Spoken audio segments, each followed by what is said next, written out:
Good afternoon, people. How are we all doing? Great, I hope. Namaste, blessings to you all, etc.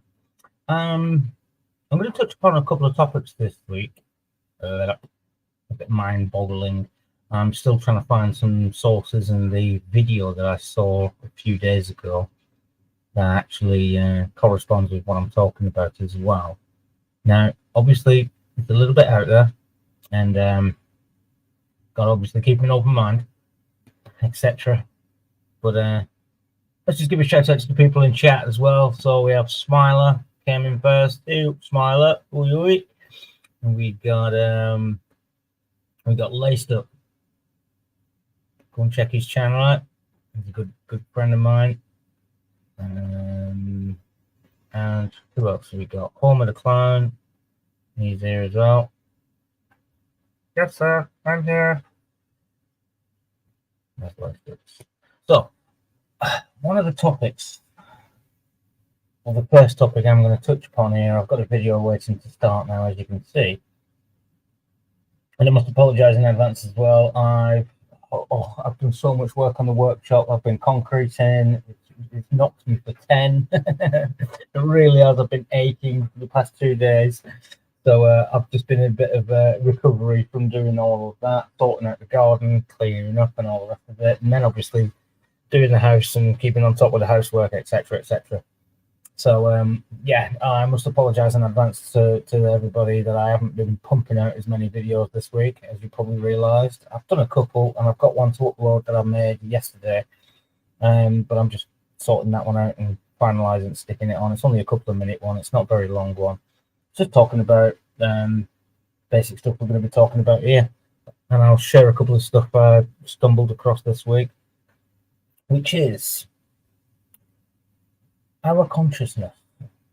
Is it a collective thing, which a lot of people have experienced throughout life as well, being on the fact of ideas for new technology? We seem to have like a wave that goes around our planet, and there's a lot of us that are tuned in. I wouldn't say all of us, but a lot of us are tuned into this information frequency, we'll call it. Because I've experienced it myself. I experienced it a lot when I was younger. I'm experiencing it a lot now that I'm in this later stage of life. I think that you've got to have less obstructions of life in your way, hence just being busy, work, paying bills, etc., etc. All these distractions that we come across. Well, when you start life, obviously you don't have much of these distractions, and therefore you're probably able to tune into this information frequency a lot easier. And also later on in life, when you seem to put a lot of stuff down, you know what I mean, and you've sorted life out, so you haven't got so many distractions. Retirement, we'll call it. So yeah, it's all based on that, and how the images I've seen recently are of a giant cosmic faring space dwelling entity, maybe you call it. I don't even know what words to put onto this.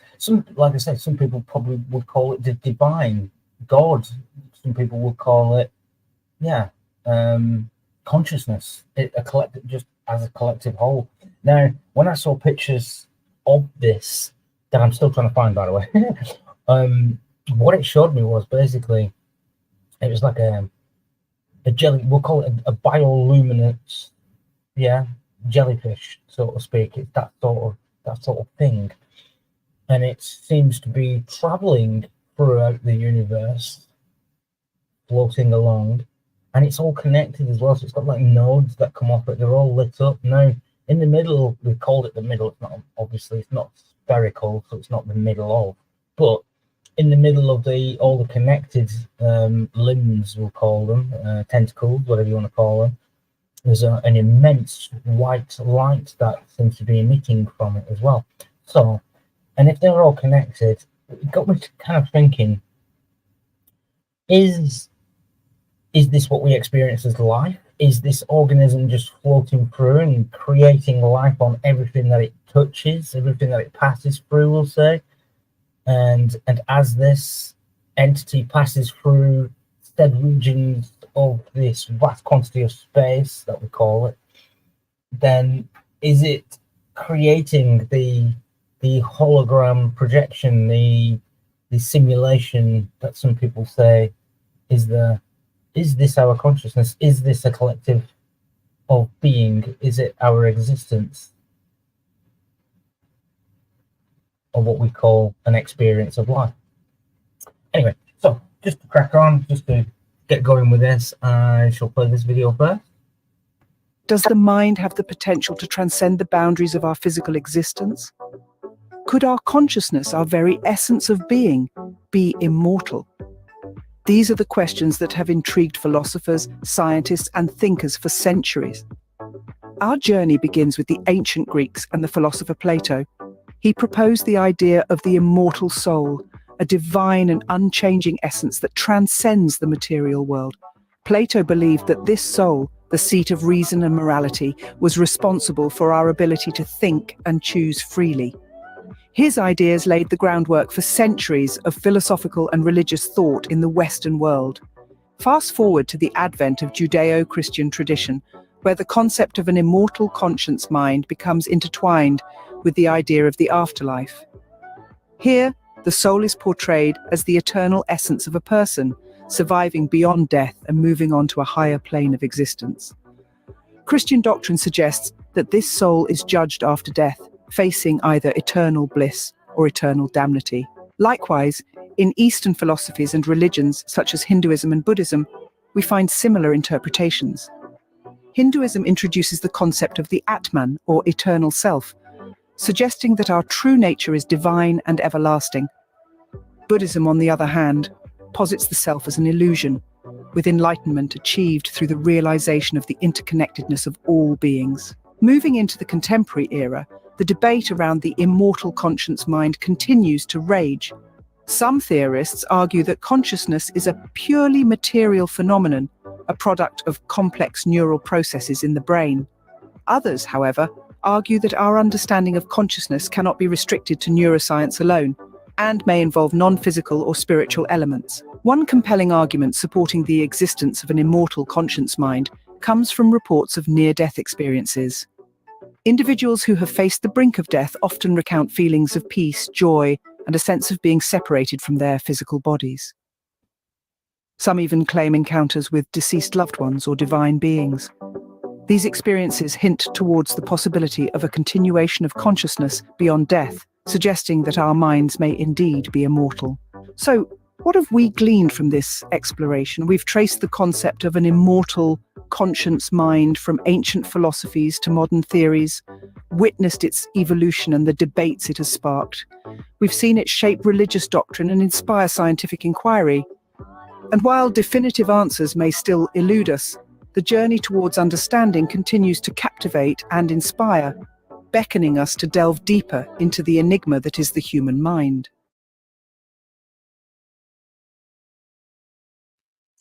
Yeah, so that's obviously a little bit of digging I did, just getting a few different religious aspects on life after death and our collective consciousness, which is kind of what, you know, that touches upon what I'm talking about as well, as in it being one massive organism, let's say. Now you have to put it into perspective as well. This organism, it isn't like us as in an organism. It's not like a jellyfish as in an organism. It's something completely different, boundless even, maybe. It's difficult to explain, really. That's why I'm making these little videos to try and elaborate a little bit more.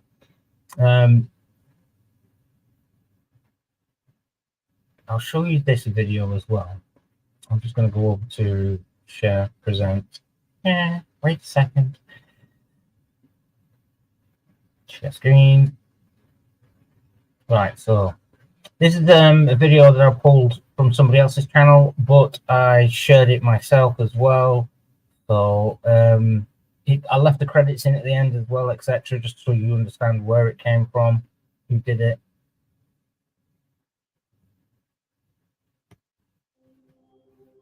What happens when we die?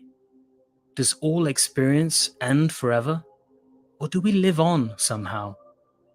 Well over half of all humanity believes that death is not the true end of life, and that beyond this mysterious threshold, something continues on.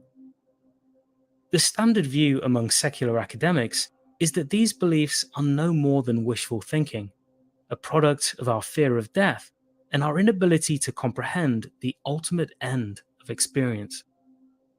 I too struggle to imagine how this vast universe could be organized in a way that preserves all minds at the point of death, presumably for eternity. Personally, I'm not religious, but nevertheless, I don't believe we can simply dismiss the possibility of survival. Despite the many discoveries of modern science, reality remains a deeply mysterious place.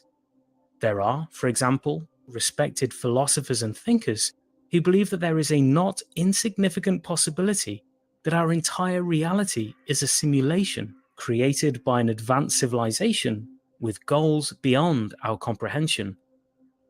It goes without saying that if we do live in a simulation, all bets are off about what we can expect to experience at death. Many believe that reports like those of near-death experiences, NDEs, and apparent reincarnation offer possible evidence of survival. In the world of the paranormal, we find reports of strange phenomena that resist ordinary explanation, and I've read various cases that strike me as deeply anomalous. I actually studied psychology at one of the few universities in the world with a parapsychology department, the University of Northampton in the UK. And reading about some of these strange cases was on my undergraduate syllabus. While ultimately I'm not convinced by these cases, I don't reject the possibility of life after death. In fact, I'm convinced that it's real. In the end, it was not strange paranormal phenomena that eventually convinced me that consciousness does survive death. Instead, it was a philosophical argument that I encountered much later as a postgraduate in philosophy. This argument, as we will explore today, appears to demonstrate that consciousness is immortal, that death as a real end to conscious experience is an epistemic illusion, and that following death we should expect not oblivion, but an enduring sense of always having existed, albeit manifest in the form of other conscious beings. This argument, which comes from the philosopher Thomas Clarke, might be seen as a form of impersonal reincarnation, and it is, I think, the very least we should expect to experience after death. In spite of this seemingly bold claim, it is a view that does not rely, as it might at first seem, on some exotic view of consciousness. This argument, as we will explore, would hold true even if we live in an entirely physical universe, governed by completely unconscious, directionless physical laws. To be clear, my own view is that consciousness may well be more fundamental than current materialist science has appreciated. But I find it fascinating that a view that makes no such claim offers the most profound argument for survival that I've heard. It is this argument, together with its extraordinary implications, that we will explore today. As I mentioned, this argument originates with the philosopher Thomas Clarke, and it can be found in his essay titled Death, Nothingness, and Subjectivity. Clarke begins his essay by pointing out a surprisingly common error made by secular and scientific thinkers, that if death is the end of experience, then the dying individual should anticipate being cast into an oblivion of nothingness at death. Clarke lists many secular thinkers who replace religious notions of heaven and hell with the concept of nothingness. Clarke points out that many secularists have mistakenly depicted death as though it were a kind of positive nothing, an eternal situation into which the experiencing subject is plunged as though into a dark ocean at the moment of death. The error, as Clarke points out, quote, is to reify nothingness make it a positive condition or quality, for example of blackness, and then place the individual in it after death, so that we somehow fall into nothingness to remain there eternally." End quote. Clarke is far from the first to point out this logical fallacy. Over 2 millennia ago, the Greek philosopher Epicurus wrote, quote, "Death is nothing to us. When we exist, death is not, and when death exists, we are not." End quote. Clarke argues that when we dispense with this flawed idea that a kind of positive nothing awaits us at death, a strange and counterintuitive picture emerges, a new conception of immortality. Immortal consciousness. We're almost ready to dive into Clarke's profound argument for the immortality of consciousness, but before we do, we first need to understand a fundamental truth about conscious beings. Clarke calls this truth personal subjective continuity. It refers to the fact that, as conscious beings, we experience our entire lives as one uninterrupted sequence of experience. While there are many times in life when we are unconscious, such as during dreamless sleep or while under general anesthetic, these unconscious moments simply do not exist for us. This creates our personal subjective continuity, in which subjectivity bridges all gaps and our entire lives exist to us as one continuous stream of awareness. As Clarke observes, it is our nature as conscious beings that we always exist to ourselves. This block of experience is bracketed at its beginning and end by our birth and our death. Yet just as we have no memory of the billions of years prior to our birth, nor should we expect to be plunged into an eternal night after death. Instead, Clarke argues that death will not be the end of experience. To understand why, we'll now explore a thought experiment which I've adapted from the one in Clarke's essay. Imagine a world where cutting-edge medical technology allows people to undergo a remarkable process known as life pause. During life pause, an individual's consciousness is temporarily halted, and advanced surgeries akin to intricate brain and body makeovers take place.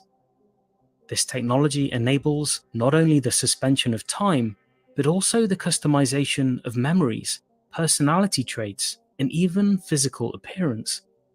Now meet our protagonist, Alex. Disillusioned about his life, Alex decides to undergo life pause for an extended period. He also signs over permission to the life pause technicians to make any changes they want to his mind and body.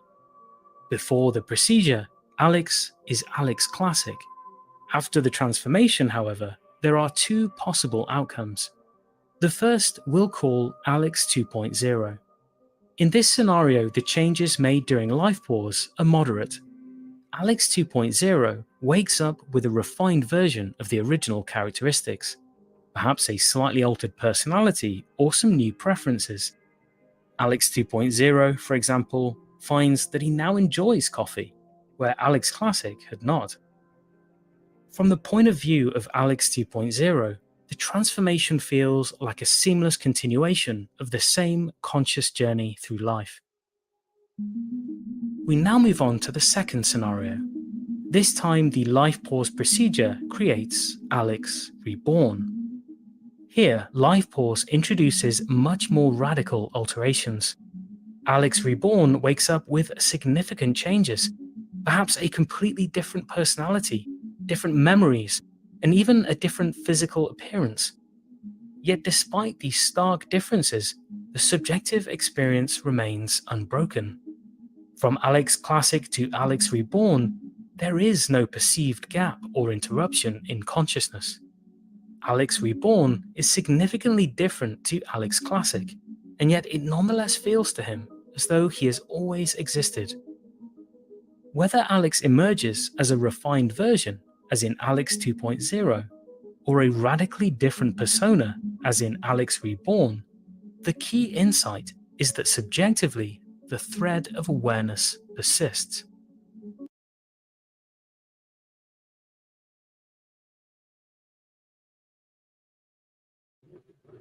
Hello. Hey, you alright? I'm all good. I just stopped it there anyway because we're about halfway through that video, so it kind of gives a bit of a bigger picture about what it is I'm talking about here. So I still can't find the blooming video that I watched a few days ago. It was about a week or so ago. And it's basically the Germans and the Russians colluded together and made a space telescope. Anton Petrov talked about it on his channel, and when I saw it, I was like, "Oh wow!" That's why somebody else out there must be able to find it. I will find it eventually, and I'll refer back to it when I do find it. I might even edit this video and add it in, or find a link for the video and add it to the channel. But basically, if you can imagine, they're taking pictures of the universe.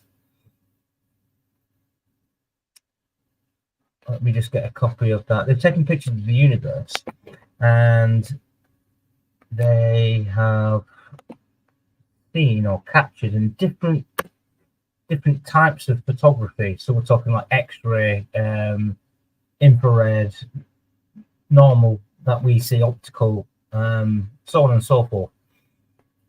And some of the things they've caught is phenomenal. Let me just click that off now. So let me go to this one. Anton Petrov, his name is. This is from the James Webb Space Telescope. That's actually meant as a kind of a general observer program. And I'm not joking when I say this. Obviously, I watched the entirety of these videos. This is no little feat that I do here. Like I spend hours and hours and hours each week just watching videos like this, and then there'll be like literally a little pause in the video, and he'll show something that they've caught. You know, and I'm like, hang on a minute, come back to that. So that's what I'm doing right here. Like. It doesn't have a purpose, but it's very similar to what Hubble did a few decades ago. Similar to the iconic ultra deep field. But here we only see approximately 10,000 galaxies. The image by the James Webb shows us at least 3 times as many. And this is just the first such image. It took less time to produce, and it shows us so much more.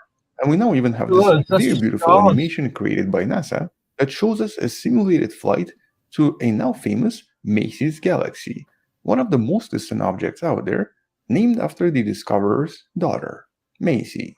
This is at a distance of billions and billions of light years away from us, when the universe was only a few 100 million years old, with that really dim dot that you see essentially being that unusual galaxy. And so, hello wonderful person, this is Anton.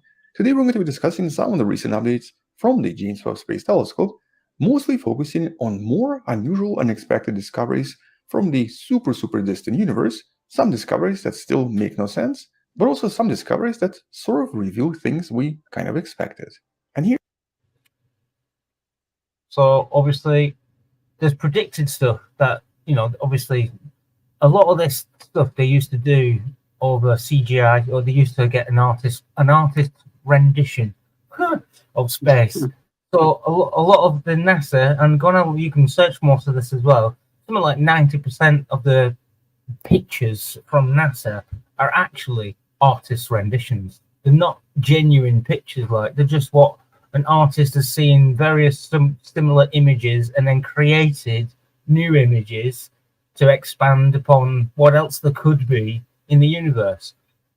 So now what they're actually doing is, like the James Webb, we've all heard of this James Webb Space Telescope. We all know what it is. We all know what it's doing, etc. Some of these are the images from said telescope. Here's one such image, something that we knew we were going to find at some point. The image of earliest galactic collision ever found. This happened when the universe was about 500 million years old, intriguingly showing us 2 somewhat different galaxies. One is much bluer and contains a lot of young baby. That's a big set of space balls. Stars and one star formation, whereas the other one seems to be red, contains a lot of dust, and not a lot of new stars, with one of the galaxies at least 10 million years younger than the other. And this discovery beats the previous record of galactic collision by at least 300 million years. But discovering galactic collisions so early on, and possibly finding a lot of them, was of course always expected, in some sense confirming a lot of cosmological theories when it comes to galactic evolution. You see the picture on the right there, the luminous one. Take note of that. But a much more exciting discovery of something that was expected but was still surprising is right here, with each circle representing one of 10 galaxies existing when the universe was about 830 million years old. And also look at the center circle, the biggest, the brightest star there. You know, we was doing the cymatics.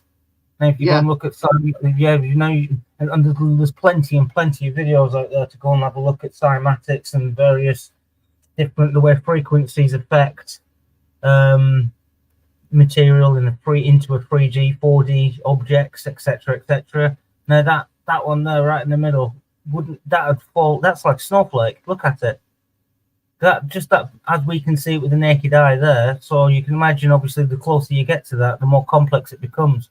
But that image is light refraction. Light is based on a frequency. Frequencies generate physical matter.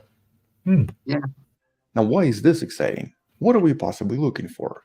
Well, based on the current analysis, the conclusion here is that right. No, this is the reason I came to this point as well.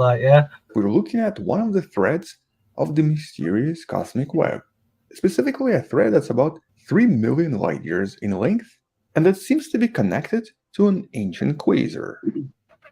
Right, you're taking note of what he's actually saying right here, and taking note of the images, etc., etc. You know, that light that we all go into when we pass away. Look at that. Does that, or does that not look like a bloody eye? Looking at it now, like look at it, like even like all that coming off it. Then there's a jet of, and I know that like scientists, etc., they can put terminologies and expressions and all the rest of it. Like it looks like a jet of light going into the pupil, doesn't it? Look at it right there in the center. That's amazing. But anyway, a galaxy with a very active supermassive black hole on the inside.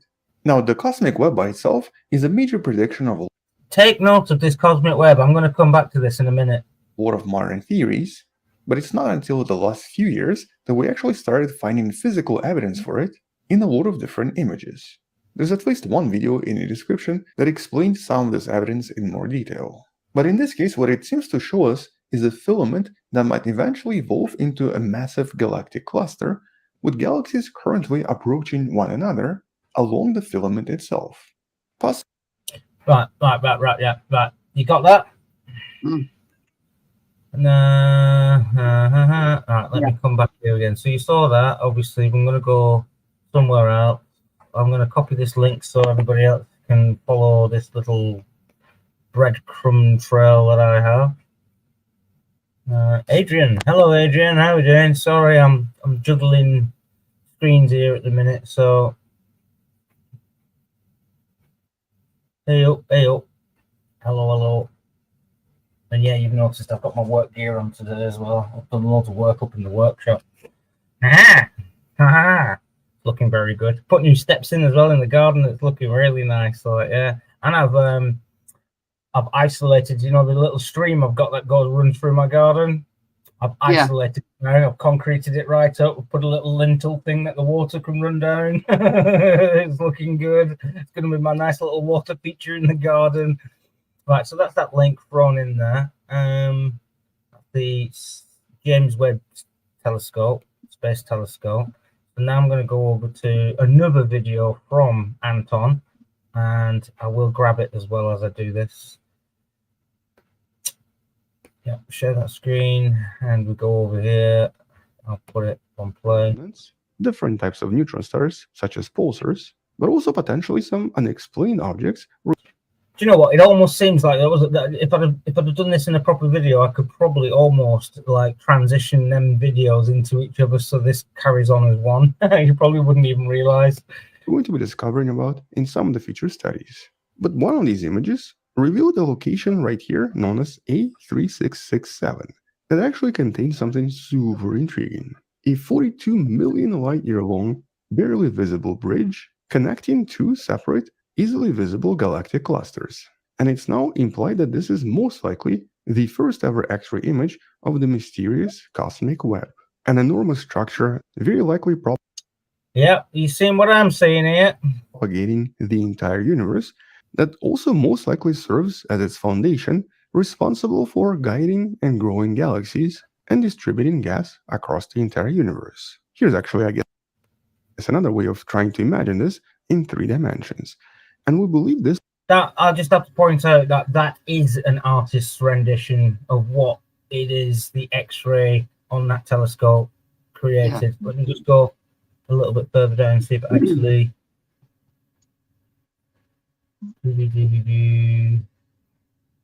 study reveals 3D images, unlocks the secret, galactic high-speed collisions. Anyway, this is pretty much everywhere around us, including, of course, around the Milky Way galaxy. And so these unusual web filaments, or these tunnels, guide all of the matter in the universe. Right, so now look again. So you've got webs, you've got tunnels, you've got little interconnectedness going on in there. Like, so that it kind of like you've seen the dots and the connections I've been making this week, looking at all this sort of stuff. It's very intriguing, and it does boggle one's mind. Right, so that's the link posted in there for that. I'm going to stop that now you've collected that, and I'm going to present another. Like I said, I could probably transition these in, and you probably wouldn't even realize what it is I'm doing. Like. Hello, wonderful person. This is Anton, and today we're going to be talking about the structure. So straight from that other video, straight back to this video, which actually starts with the image that we left from the last video, right? And then obviously, like I said, it's like it's not just me that's seen this. Obviously, he has been spammed to death about this, like, and he's like, people are going, hang on, my synapses are sparking in such an irradical way right now, which are making connections in the back of my brain, which say to me, hang on, these are the same things, aren't they? And I asked exactly the same question as soon as he released that video a few days ago. This is 3 years ago. This, so like, not only is we're going back in time here 3 years to a video that he touches upon, like, yeah, but he now has basically proof and confirmation of what it is that he was talking about 3 years ago, and that's what I'm saying. He's probably getting spammed right now watching it. You know what I mean? So, like, yeah. Universe. But actually, we're going to compare the structure of the universe to the structure of something we will have, a brain. Although I'm sure someone in the comments is going to make a joke about this. But anyway, it's actually based on this picture that was trending on Facebook and other social media a few years ago, essentially comparing the structure of our own brain to the structure of the universe. With the picture on the right originally being created by this Virgo consortium that usually produces a lot of supercomputer simulations, with the website that for some reason also does this. I could not figure out why it does that though.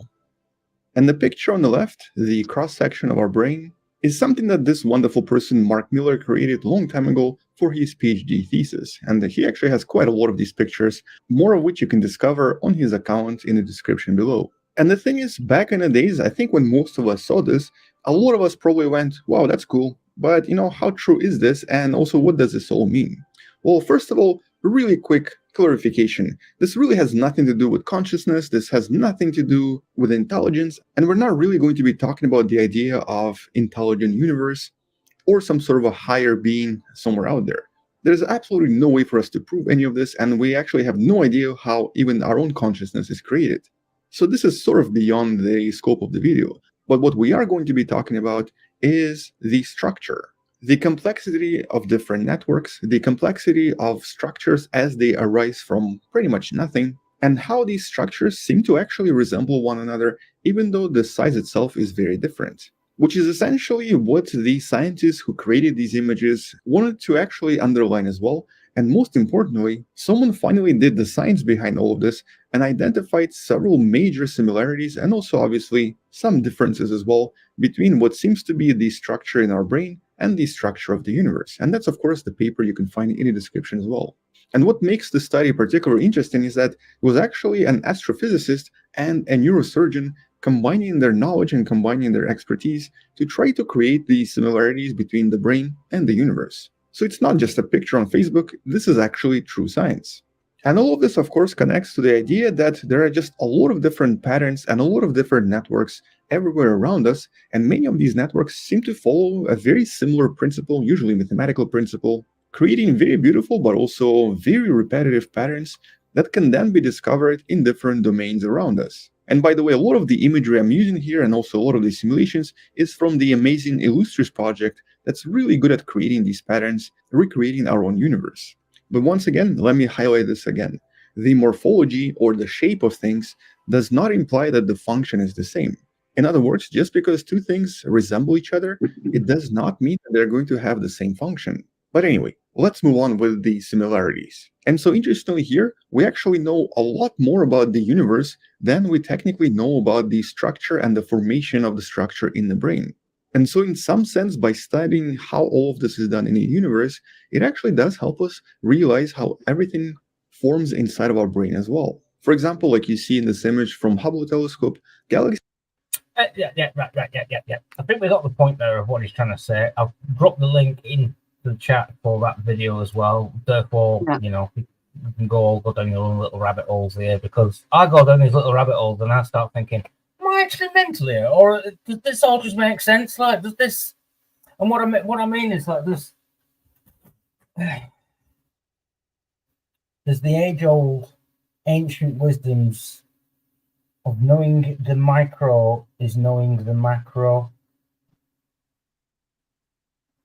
What you can know on a infinitely small scale, you can also know on the infinitely large scale. That was taught in various Egyptian, Sumerians. It's spoken about in a lot of that sort of stuff. There must be truth within that. This just, what I mean is, like, I started the video by saying, like, this is like, I've seen, I'll show you something else. This is what I was talking about when I said, like, the universe is all connected, and it seems to be like one big white matter, so to speak. That, they've taken pictures of it, and inside of this is galaxies upon galaxies upon galaxies. Look at the light. The lights, you see, it has like, it's almost like an angel looking. It almost looks like an angel or a bird, a phoenix. Yeah, it looks like a big winged bird. Am I wrong here? Like, do you know what I mean? They're making all these, and when you look back as well, the phoenix rising from the, and that bird imagery in a lot of stuff across the world, like, and I mean everything. They had the bird figure, the bird head, and it would carry a handbag of knowledge, and it would carry the ankh, the tool of create. Do you know what I mean? How to create, and so on. And so, like, these, it just, what I say is, it's all like a space dwelling thing in itself. Who's to say that there isn't actually just another microscopic virus on some even larger you get what I'm saying here, like, it's like, viruses coming in forms, absolutely. because it does, that just looks, and it looks fantastic, it just looks like loads of lines, but that apparently is what the universe kind of look, the cosmos itself. That's what, if you stepped outside of it and looked at it from, I mean, that's just our eyes. I suppose if you saw it from a different set of eyes, you'd probably see it. It does look like a phoenix. It does. So yeah, that's what I mean. It's very much like a phoenix now, isn't it? Yeah, very it does. It look like a big winged bird. And like, look, what I mean is, look, I can show this firsthand as well. As you know, I've been the Lichtenberg, and there's a reason. I've done this for quite a number of years as well. But on the scale of things, what you know on the micro, you also know in the macro. Is there ways to map out our own brain functionalities and ways we can operate these tunnels and these space cosmic. Do you know what I mean? Are they? Yeah, yeah. Are we able to travel through them? Are we able to use them as points of space, time, celestial? You know what I mean? Whatever. I don't know. Yeah, that literally. Let's see that. That cleaned up quite nicely. That did. Had to get the white brush out on it and everything and clean it all up. Like, yeah. So anyway, let's go and look at that. I'll copy the link for that video because that's an hour-long video as well. I did sit and watch that as well. I love doing all that. I don't watch TV. This is the sort of stuff I watch every day, all day, every day. What's TV? I've got no idea what's on TV and ITV and all that's coswallop these days. None at all. No, I don't know what's being said either. None of it. Don't listen to it. Just fear-mongering crap. It's all a political stage. Oh. Somebody said to me what's going on in soaps, and I'm like, what? No clue. No clue. I got the normal butter soap, and I got this aloe vera soap. I got that sort of soap as well. Imperial leather, yeah, absolutely, yeah. But like, It's what? just- Do you know what I mean? All these findings that I've been watching recently, and all these videos I've been putting together, and then like you can even see where I can even go from one video straight into the next where he's carrying on basically, and that's from free. Do you know what I mean? So like he's skipping back and forth in time with his videos, and it just makes even more and more sense. Do you know what I mean? It means that he's obviously been looking for these connections as well. Like he's very like-minded individuals across the planet are looking for very similar sort of things. But I do with that picture of the Phoenix, it does look like. Yeah. When you look at it, when you look at the what's this telescope? Let me have a look. Let me just go and Google this. Just give me 1 second, guys, while I pop to the bathroom. Call of nature. Give me 1 sec.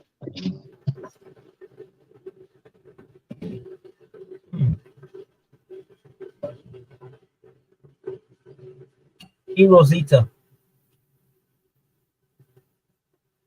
This is it. I'll get the link for Wikipedia on it. There you go. And some of the imageries that's that's the cosmos. That's a picture of the cosmos. So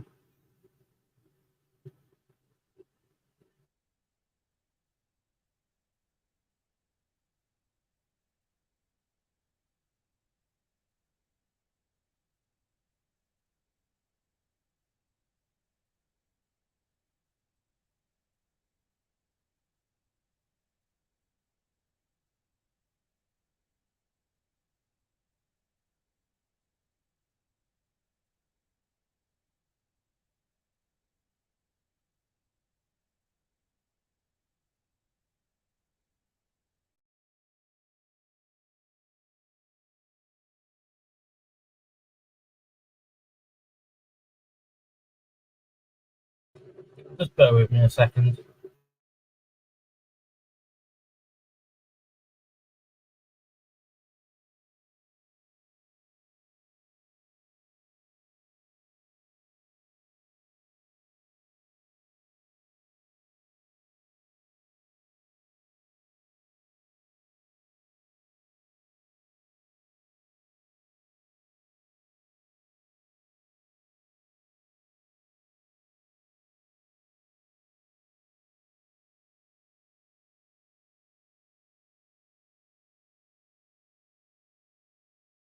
Have a look around you.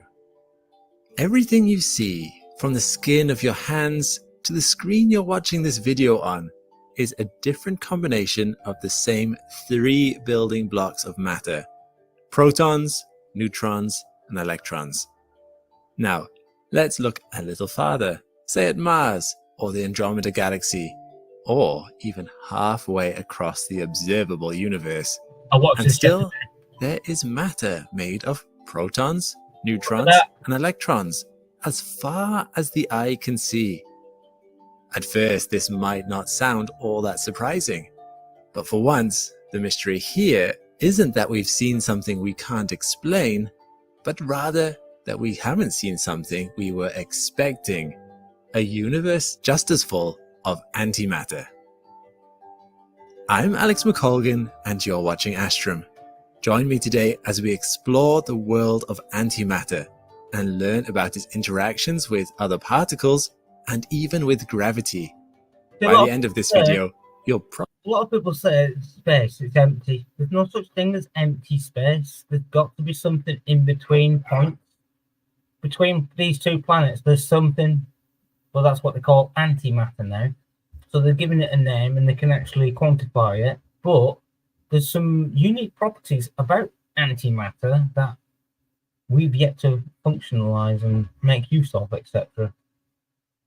What's your take on all of this, Joe? Come on, before we go any further, go on, give us your thoughts on all of this and what's being said so far. What's religious kind of like? I know you've got a bit of a different take on stuff with that, right? You've studied. I'll unmute you so you can talk. What do you think, Joe? Yeah, there's definitely something in between there. You can tell that with the difference in the images.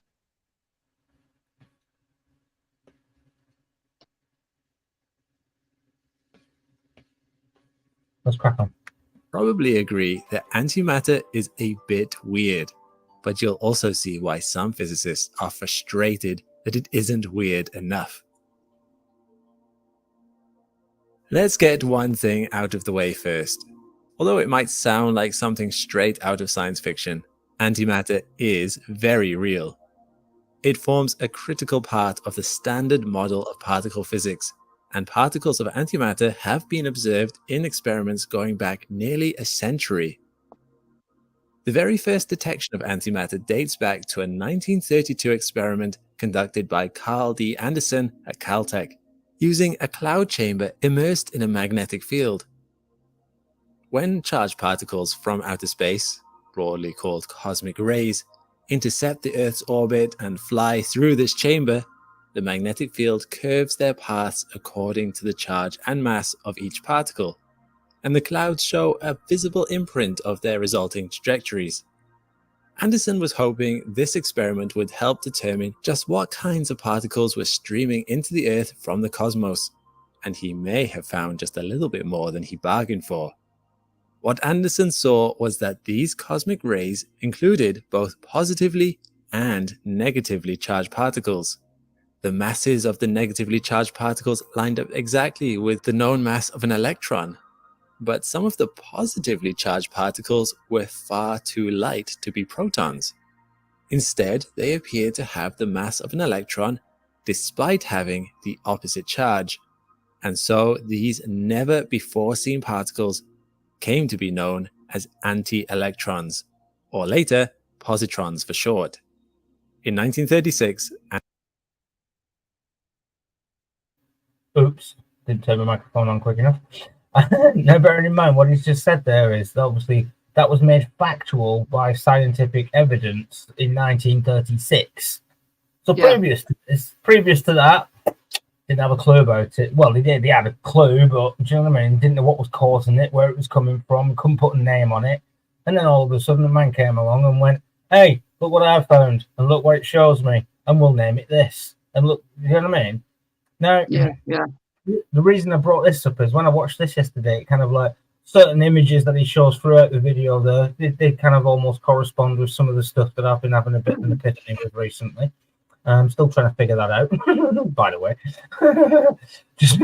just so you all know, I am on a personal journey sorting myself out as well. You know what I mean? Speaking of which, You're doing very well on your personal journey, by the way. You are absolutely smashing it. Sue, Adrian, and a few others that know me for this past 2-3 years that I've been streaming live with various people on the YouTubes, etc., will know that I have had to overcome a very big personal issue. You already know, Joe, it's my teeth. I'm sorting my teeth out, right? Now, Yeah. they are literally every single one of them beyond repair. And look, you can see I try hiding it a lot as well, so you can only see a little bit of them, which makes me look like I've got teeth. But Yeah, but I'm in the same position with my teeth, yeah. Guess where I went and sat myself on Friday? Go on, dentist. The dentist. Oh yeah. So next month I'm off to see a consultant at the dental hospital because they're going to give me sedation to have my top 2 remaining teeth. I've only got 2 teeth at the top left, and they're going to take them out. And this is all in one go, 9 teeth all at once, under heavy sedation because I've got a really high tolerance, guys. I'm in sobriety from substance abuse disorder, and they'll be pulling all my bottom teeth. I will be left with 2 teeth on either side, and then about 3 months later they're going to fit plates in. Because when I got sober, if you remember, my teeth were in really quite good shape. It's all the tablets from the chronic health issues I've got and the sucrose that has actually knackered my teeth. It's got nothing to do with my addiction issues, and it's absolutely paggered at my teeth. Yeah, well, yeah, I'm right there with you. I was very honest with him as well, and I did say I abused myself in my younger years, and maybe that's had an impact in my later years. I said, but it hasn't been my later years that I've abused myself physically, so it has genuinely been. I mean, I've stopped everything, smoking. I don't drink. I haven't had a drop of drink for years. Can you imagine that, Joe? I have not had literally even a single, not even a drop. You've not had what? Sorry, that's a lie. I don't drink. I haven't drank in years. Like, yeah. I think last time these lot in chat, they all saw me get drunk on a bottle of Beefeater gin, but that was about 3, maybe 4 years ago. Yeah. And that's literally, you know what I mean? I don't really drink. So anyway, I was honest with them, and I told them, and I said, listen, they're all shot, they're beyond repair, etc. So what we're going to do, and he went, right, we'll get you in for your x-rays, we'll sort all them out first. Here's a course of amoxicillin, get you make sure you haven't got infections, etc. So when we start the work, you're all clear. So I'm just waiting to go into the x-rays and go and get the x-rays doing and whatnot. And it's a process. It takes time, but once you've got them sorted, we'll stop doing this thing where we talk, and we do it instinctively, cover his mouths, you know, when we're roaring back with laughter and stuff, and I do try not to do that because I'm not into this shaming malarkey, but it's instinct, and you can't help it sometimes, and it affects the way you eat as well. I'm having to eat very soft foods because my bottom teeth are so loose. If I bit into an apple, it would snap my teeth off, which then affects your nutrition levels and your diet and your ability to eat out and all, you know, which in turn is your social life and leading to isolation and compounding on any mental health issues or creating them when somebody hasn't got them. Yeah, it's a really big deal. People underestimate it. Big time, yeah. I've been saying this for the past couple of literally past 2 or 3 years. I had a big thing about it, like, do you know what I mean? But I had to overcome my own personal boundaries within that as well. And smoking in G Sharp, I am so glad that you showed up, because I made a promise last week that I'd make you all some grounding devices. And just to say, Sab, I am proud of you for going to the dentist to start to get your teeth sorted. Like I said, it's a process.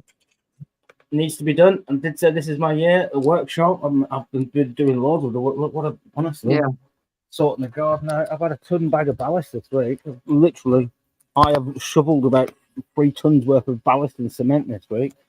I'm taking all the garden down there, making it so it's bricked up around there. I put all new steps up here. I've even, like I said, I've isolated that waterfall that I've got here. It's literally a stream that goes through my garden, literally. Look at it. I've got to say, I do miss having a garden. I'm hoping when I move, I do get a garden, inshallah. I do miss having outside space. Put new steps in and all the rest of it going up there. So, yeah, it's doing good. I've been working hard, like, you know what I mean? It doesn't come easy, this stuff. I've got to admit, it doesn't come easy. And then there's obviously looking after the house, the kids, and all the rest of it as well. Big garden, really. I got quite a big garden there. But yeah, I did promise. You're living the dream, Sab, that we couldn't even dream of 20 years ago. It's how you make it, though, Joe. It's how you make it. You don't do these things, and they don't happen by chance, and they don't just fall into your lap, so to speak. You got to work at it. Like, you really got to work at it. You got to change yourself. You got to stop all the negativity. You got to cut it all out, etc.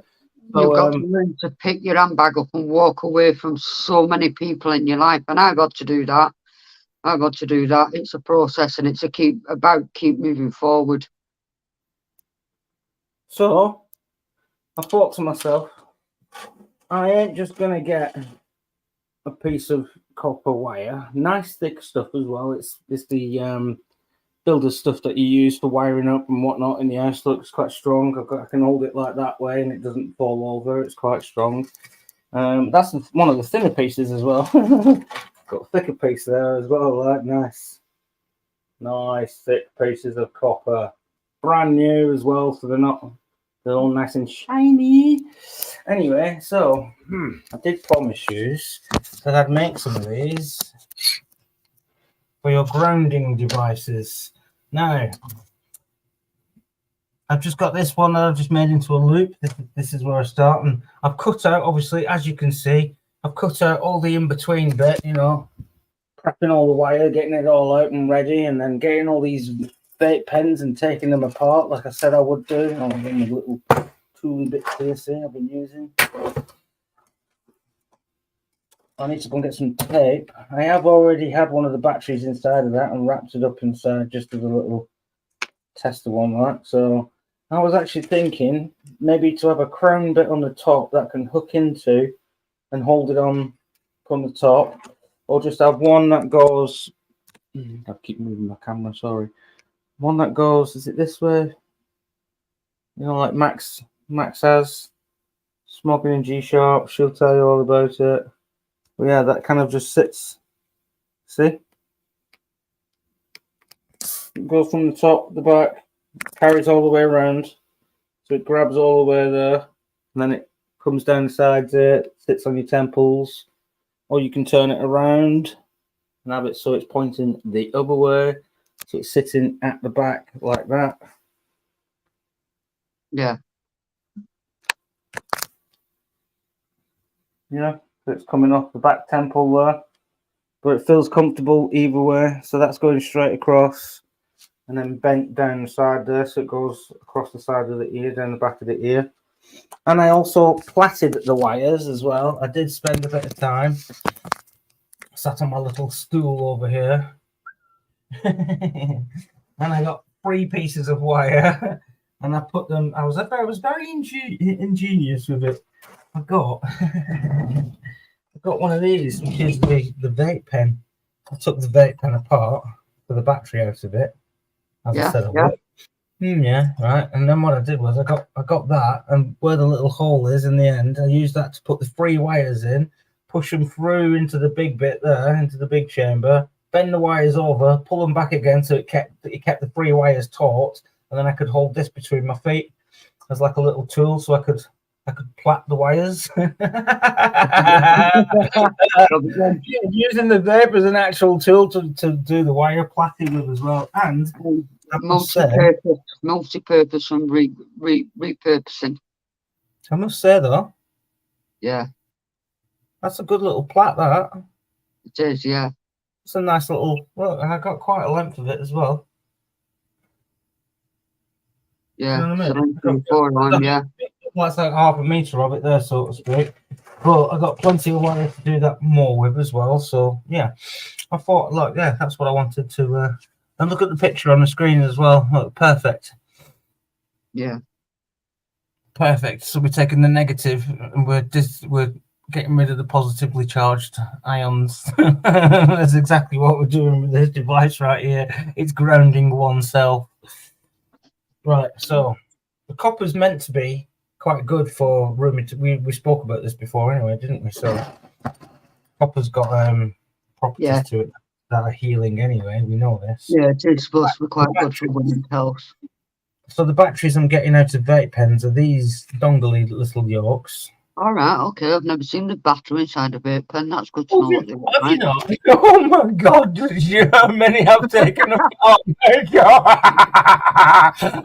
Honestly, we're talking in the hundreds now. No joke on that as all. Like, I've got young lads who live next door. Well, there's a young lad who lives next door, but one, and he smokes a vape, and he has like 2 maybe in the day. Like, you know what I mean? At work, he got through 2 of them little, yeah. He come round Yeah. with a carry a bag full of them. There you go, Sub. You can have them. Cheers, buddy.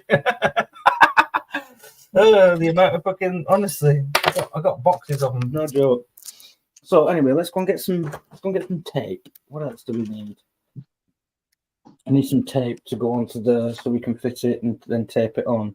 We're gonna get a multimeter reader as well, like so we can actually check what voltage these have got in them left. There's also, I mean, you get some of these vape pens. They've got charge. I mean, I've emptied my drawer. It's all up in the workshop now. But yeah, I take them apart. Some of them you can charge back up again. So I do believe I will have, or should be able to fashion a charging unit from one of the little bottom ends of the charger on the vape bit. So Yeah, yeah. I did say I'd make you one. So which one would you prefer to have? If anybody can make a charging unit from it, Sab, you can. Oh, I will do. I made a 12-volt battery out of them. I put about 8 of them together, stacks them, and then put little spaces in between so they can air out as well, so they don't get overheated. But you're chancing it with all that sort of like with them little things, rigging them up like that and putting loads of them together. If one of them goes bad, it just affects all the rest. And if one of them goes bad and sets on fire, then it'll ignite the rest as well, and then you've just potentially made yourself a little bomb. So it's probably best not to do that. Daniel in the house. I alerted Dan to the fact that Sab's in the middle of disabled. He was like, "Oh yeah, so it is." Yeah, my name's in disabled. He's like, "What?" I'm like, "Yeah, Sab's in the middle of disabled." Die Sab LED.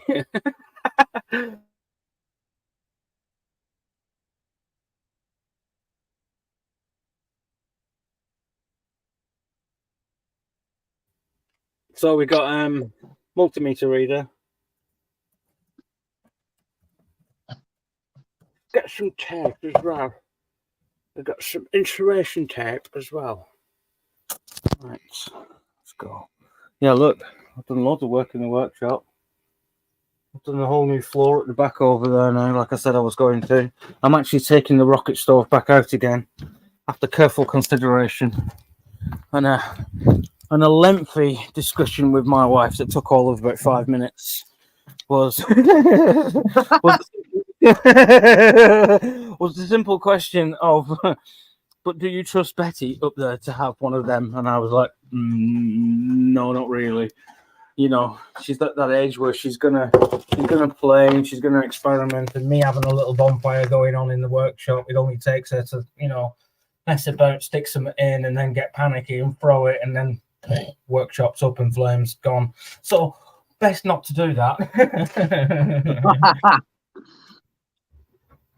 Plus government's all over it recently as well, like, so it just stops all that aggro and all that hassle as well. Do you know what I'm saying?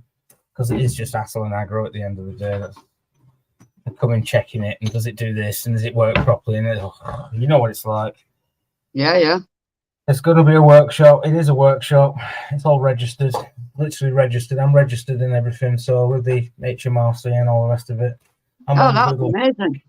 That's amazing. Google. That. Yeah, I'm on Google. I've told you I'm doing it properly. This is proper business. I've got a couple of websites. No, that's absolutely amazing. Is that, Sab? Yeah, it's got to be done properly. If I'm going to be knocking out tables with epoxy resin and stuff like that, and some bigwig who's like sits in some office in London, they pay 20-30 grand for a table like that, and it's nothing. They just write down the expenses for furnishings for it. You should put some videos on YouTube of when you're making your tables and stuff like that. I am. Like, you've seen loads of the work I've done. Like, most of these guys here already, they've seen most of the work I've done this past 2-3 years. Just tinkering away, with epoxy and doing the Lichtenberg and loads of stuff, making and creating. I made a little trike. It was 48 volt, 2001. I used to go zipping about to the shop and back on it every day for about 2 years. Literally, almost every day I was out on that thing. Yeah, I loved it. I did. It was very rarely put to one side. That was.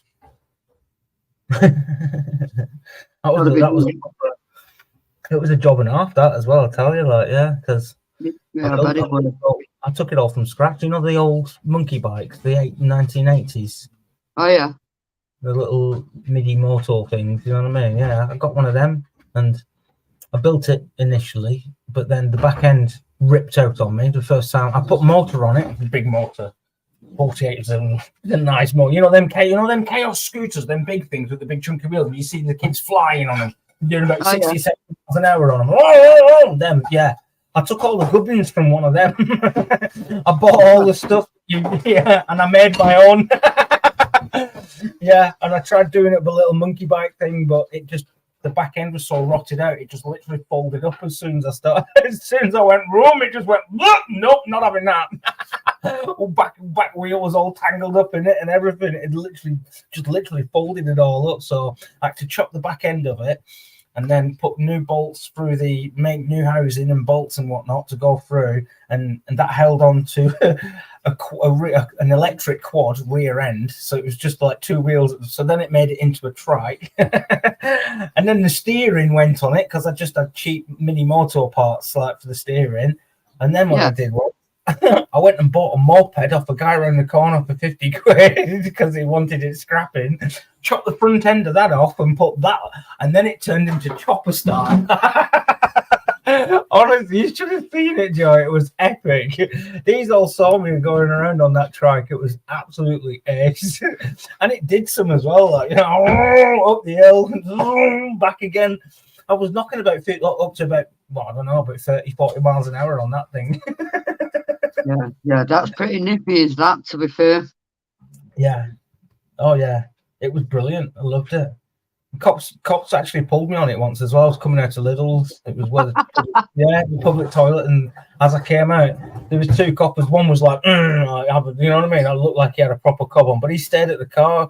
And the guy who came over to me, he was like, you could see he was a bit like, hey, that's pretty nifty, isn't it? You know, he must have been into that sort of stuff. Like, and he was checking it, he's kicking the wheel, and he's like, you got indicators, you got headlight, you got a horn, I was like, yeah.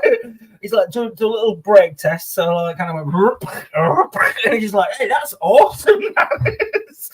And he's like, how far do you live? I was like, just around the corner. I live literally just down the road. I'm literally just around the corner. He's like, you take that home and don't bring it back out, yeah? Straight on next day. Honestly, Joe, it was, yeah. And it lasted some as well. I ended up selling it. Cost me about 500 quid to build altogether, but that was from casino winnings that I got for free. So it didn't cost me anything genuinely to build. And literally, what I did, I took them little promotions from casinos and I flipped them up into a little bit more, and then I took it off them. And then I went building stuff like this with my little earnings. And like I said, I sold it for about 150 quid, and that was to it's a guy who runs a bike shop, and he has his like community sort of run thing, and he has kids in there that they, you know what I mean, they basically ended up taking that thing, stripping it all down. I mean, I've even got it written down here what all the lights are. Look, literally as I was building it, I got loads of little bits, but like the headlights red, white, and the horns. The red ones for the headlight, the whites for the horn. He was ringing me up saying, what way have you got this wired up? And I'm like, hang on a minute, I'll just tell you. Let me just look on the inside cover. Yeah, it's pretty good, look. But yeah, see, that's what I'm saying. This workshop's going to be a bit of everything this year. I've got the space. Betty's got her own craft room, so she can do her own kids stuff. This is my first project I'm going to do. But because obviously I've been tied up with loads of other stuff as well. So I picked this up about a couple of 3 weeks ago. And basically going to turn that little dollhouse into a bigger dollhouse. It's going to fit into her. I'll take the idea of that and make a big one up in the workshop for her in her room. Yeah. And she can have proper dolls in there and all the rest of it. Yeah. Do you know what I mean? Yeah. Yeah, no, that workshop's absolutely awesome. It's really cool. But yeah, so that's what we're going to do this year. And I know you've got to get going as well. So Yeah, I shall be. I need to get going, guys, because I've got an appointment with somebody who, like, she needs some help with some homework because she's doing the course I've already done, and I'm a teaching assistant, so I need to go help her with that. But I will be back next Sunday with Sab. No problem. I shall see you guys all at 3:30 on Sunday next week. Keep interacting with Sab and keep chatting with him, and you're absolutely smashing it, Sab. Don't ever let anybody tell you you're not, and if they say you're not, tell them Joe said. Get on your bike and F off. Just in case there's minors watching, but you are smashing it there. Yeah, take it easy, Joe. Thanks for being here. I'll speak to you soon, sweetheart. Take care, stay safe, and say hi to the kids and wife, love. Bye bye, Hello. guys. Stay safe. Let's get some madness up here as well. Then let's drop the link in chat. Oh, somebody at the door. Haha, somebody at the door.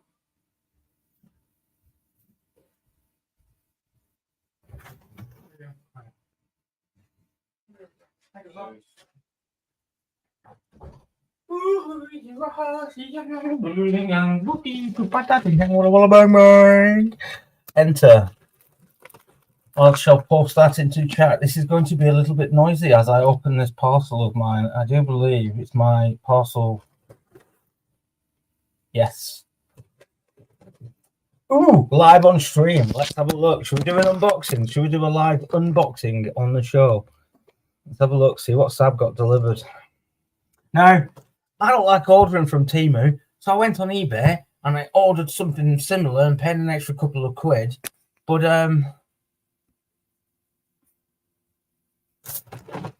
it ended up coming from Temu anyway. Why, little bastards. Come on, Dan, let's have a bit of madness. Come on, Dan, get your ass up here, bro. What do you think of all this madness? Let's have a bit of your logical wisdom on it all, because I can actually pickle a bit of your brain, Dan, to be honest with you. If you're still studying all the brain neural science side of things and whatever, you can put a more scientific point of view on what it is that I've been pointing out on here. Why is it that our conscious is connected obviously with the mind, and the mind is a very similar fucking construct to what's going on in the outer depths of the cosmic universe?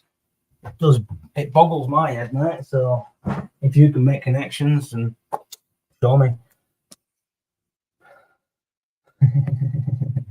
Oi. Welcome in, Matt. We're just literally currently doing a live unbox.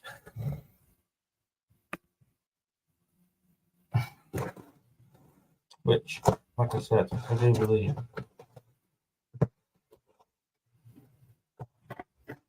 Woo! Woo!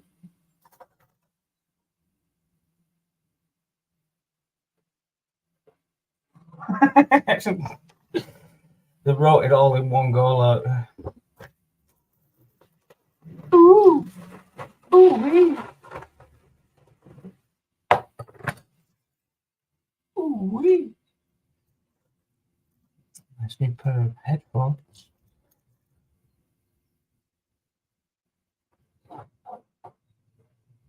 Oh, thanks, man.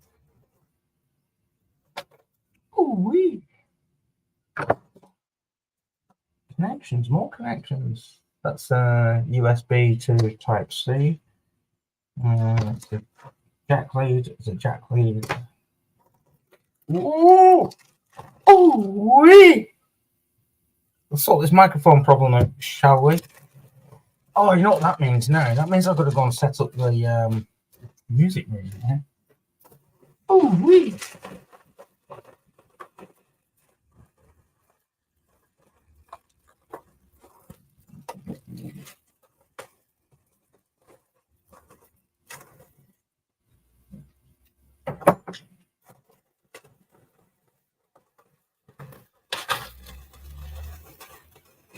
Oh, nice. Microphone holder.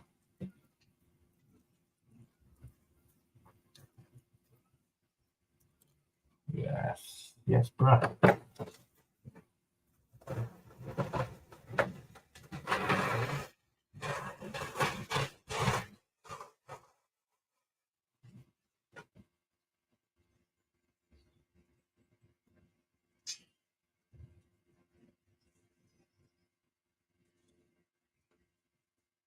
so you can tighten and loosen the.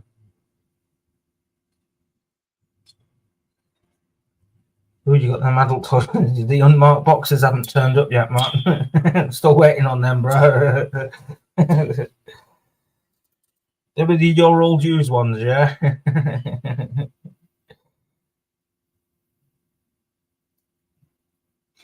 Nice. Like I said, that means I'm going to have to set up my microphone.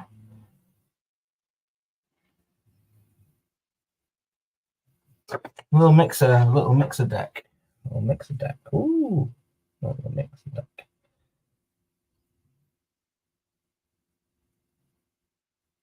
It's got clips on it already. Gunshot, kiss, cheer, voiceover. Oh, yeah. Well, it's only 5 volt as well. That means I can run it from a power bank now. If you've got a half decent power bank, you can run it from a power bank. Nice. Anyway, so my new microphone gear is turned up. For now, we should sort that problem out. Put this in the bin. In the bin. So, what's all your thoughts on what I've been talking about this morning, this afternoon? I said this morning for some people because obviously we've got people who I know watching from New York, etc., other side of the world, that way, over the pond, etc. Different time zone for them.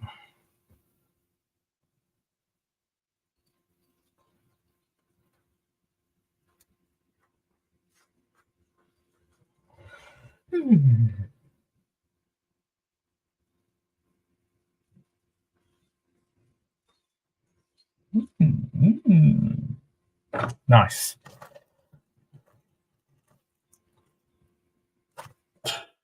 That's come off the back of there. Yeah, it is.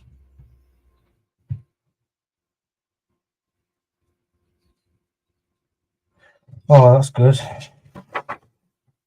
I'm only expecting that next couple of days anyway. So, right, anyway, as I was before, I was rudely interrupted on my new microphone gear.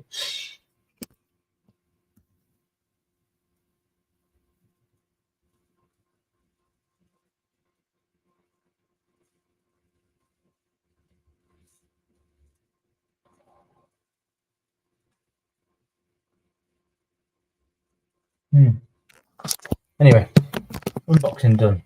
Let's get back to doing what I was doing with this. Hey Dan, what do you think about grounding devices? You probably missed it, but I've been making a couple already. I'm getting copper wire.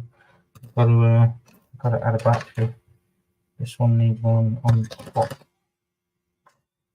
I need to check what levels the batteries were at, because I've got a few.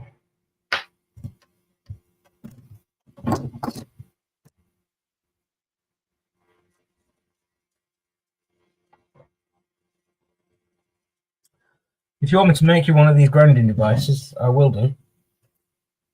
If you're interested in all.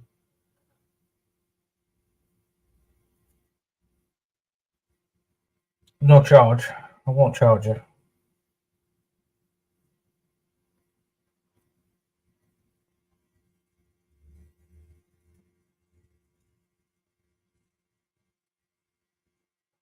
I'll call it a scientific study. Let's see if they have a placebo effect.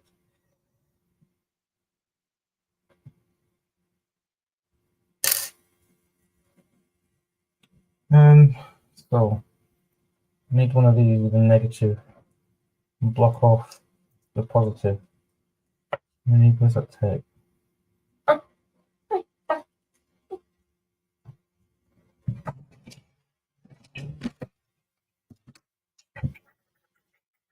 So,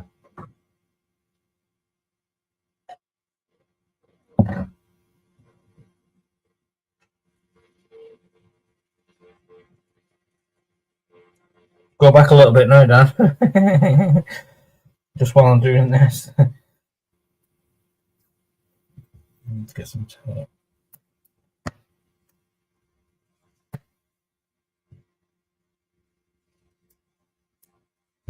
Want to check the voltage first, don't we?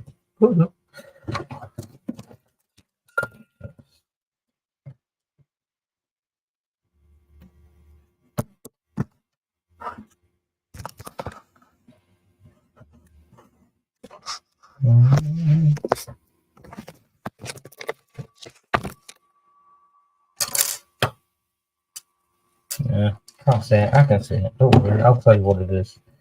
I've no need to lie. Yeah. I have no need to lie. DC.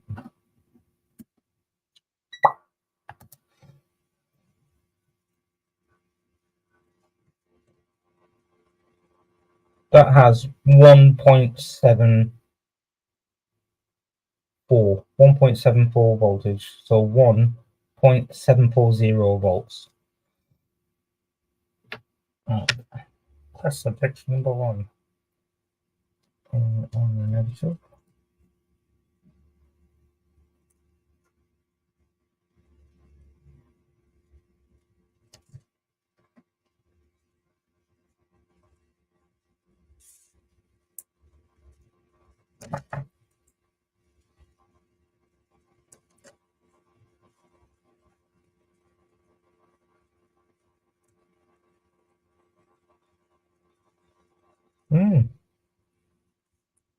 There's not anything left on it then. Oh, that's a dead one. It's not got anything left on it. It's probably hammered. This one should be okay actually. Oh, that's got 3.3 volts in it. That's double what that one's got in it then. 3.3 on that.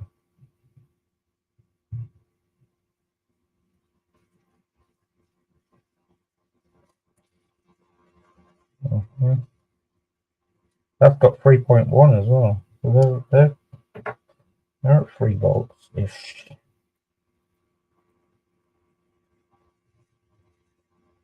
.6. Quite full as well.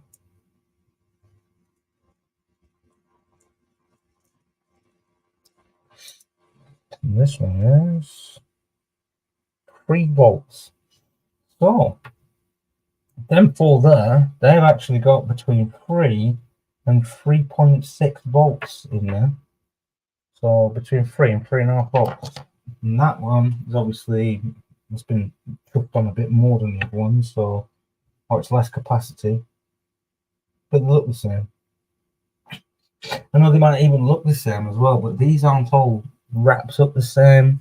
They're not made the same. They're made from different companies. The writing on them is different as well. For example, this top one here, this one I'm all pointing to now with my finger, that says plus FC 13400. That's a 550 milliamp with 2.035 watt hours, and that was dated the 7th of the 7th, 23. And the bottom one is different again. See, the SKU code on the other one's FC 13400, and the SKU codes on this one's plus SKE ski 1300 350 500 watt hours. So 3.7 volts, both of them. Top one doesn't have it. 2.35 watt hours for the top one and 1.85. See, they're completely different. You'd think that they'd be the same, but they're not. Completely different way of wrapping up. That's a 13300. Different again. 13350. So that's the same as that one. See, it's got different writing on again. That one. That's different altogether again. EVE 12350 CS with a 1.46 what hours. That's all the info it's got on that one. It's got a barcode underneath of it, but so they're all different. You'd be very surprised. One's a big one there. That's the dead one. That's one I couldn't get a reading of. It might be corroded on the end, or maybe I just wasn't connecting it properly, or that might have been snapped off. I don't know.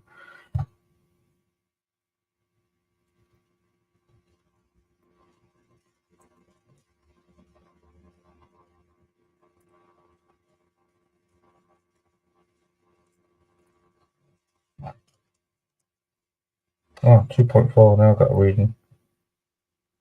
Yeah, that's broken off there. Now I've got it on properly. It's 3.79, so that's even higher. That's got the highest on it. But that's got FMT 17350, so that's way high. That's bigger than them. That must be the wrappage on them. You think they put layers of lithium and then wrap it. When you unwrap these, which I have done, I'm not going to do it on my live stream now, but when you unwrap these, they're just literally like you know that the leather fruit that you get, and it's all wrapped up on itself in the grease-proof paper, like the kids eat. Leather rolls of fruit, yeah, it's like them. And yeah, fruit in a roll. So we're going to use. Well, going back to why I'm using these now, because Max was obviously pointing out the fact that you need to ground yourself. You need a disperse of the positive and connect this negative to draw out.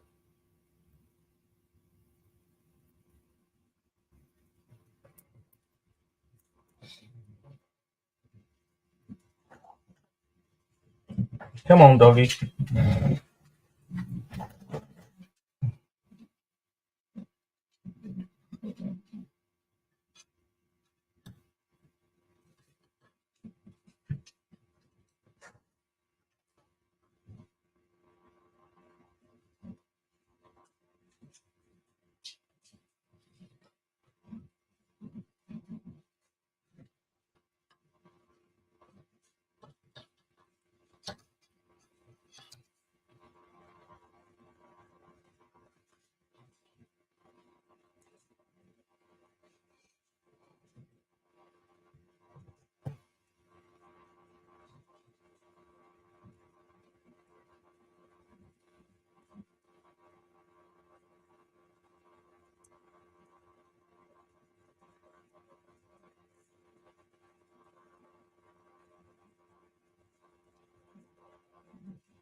Nulling off the positive side.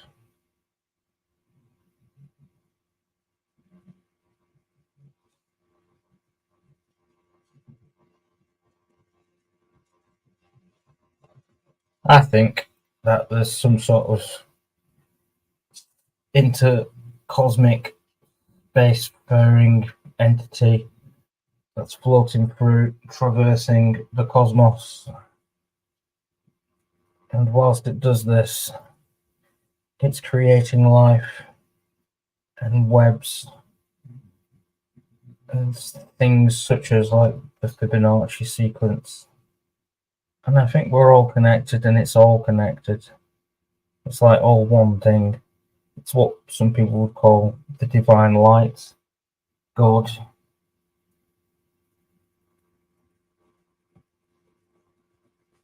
Probably much more. I don't know.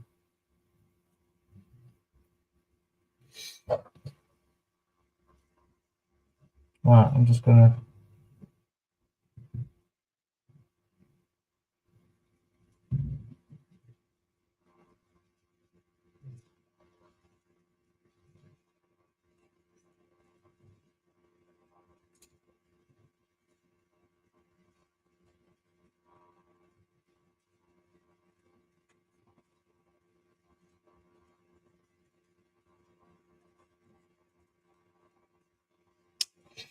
Does anybody ever stop and have a look at the world around them and think to themselves, this was all just a construct of what I imagined anyway?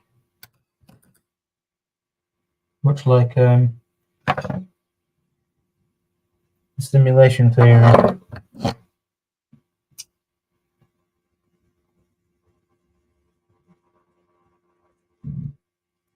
playing our own games of Sims. Oh, excuse me.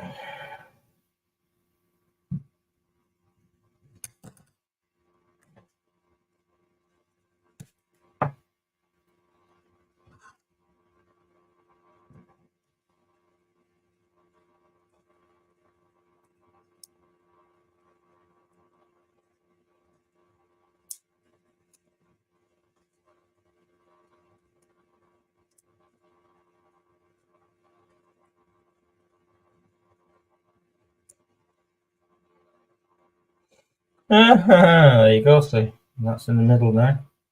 That's connected up with just the negative end of the battery on there.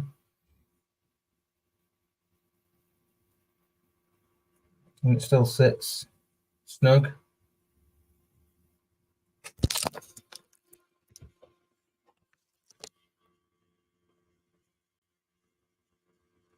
I'm gonna have to see if I can get a cap that it sits into.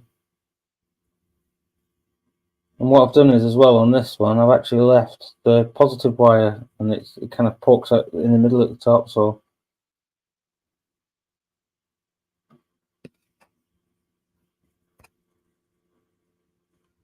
the camera's crap. I'm waiting on my new camera as well.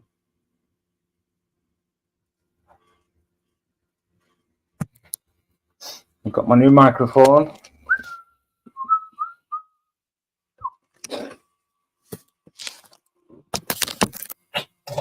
Whee! Yeah, it's all good. We're doing good. Don't wear it in the shower. No, I make sure I've got I unplug the kettle and plug this into that.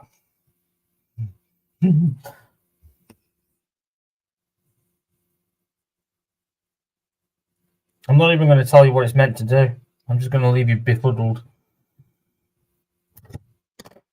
But I know somebody.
Here's the link to that as well.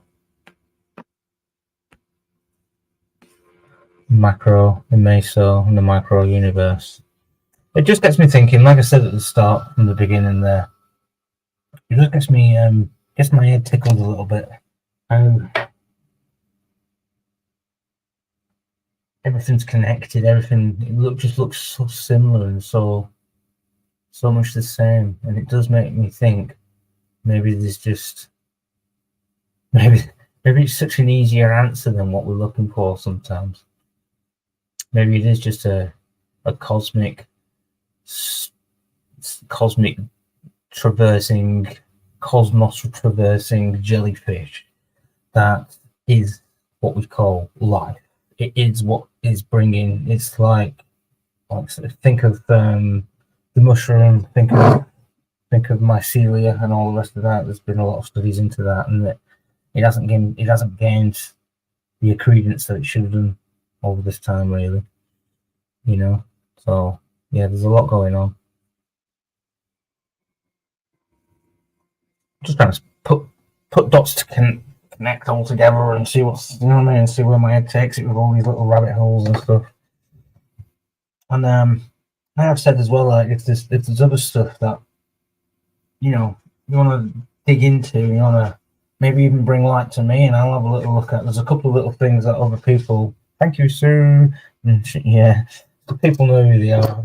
I've got a certain couple of little things I'm reading, I'm getting into, and whatnot as well.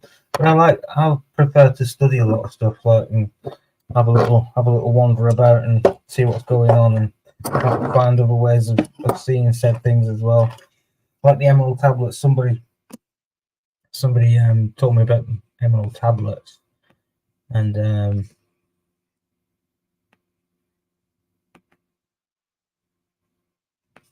let me just show you something.